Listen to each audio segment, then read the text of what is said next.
How to view archive stories on Facebook. So all you have to do is to go here directly to your Facebook application. It will lead you here to your homepage, right? Now on the bottom part, you'll see six different options there. You'll see home, video, friends, profile, notifications, and menu.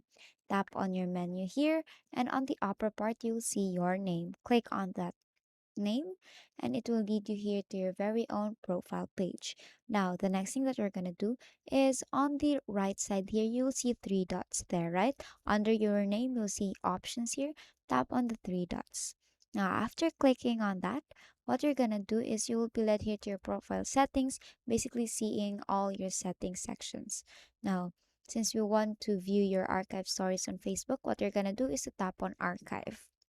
Now, here on the upper part, it's either story archive or trash options that you will see. So since we want to see or view our archive stories, then we have to click on story archive and basically it will show you all your stories that was saved in your archive.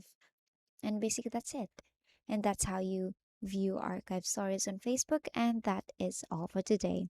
If this video helped you, please don't forget to like, share, and subscribe to our YouTube channel to show your support. Thank you for watching.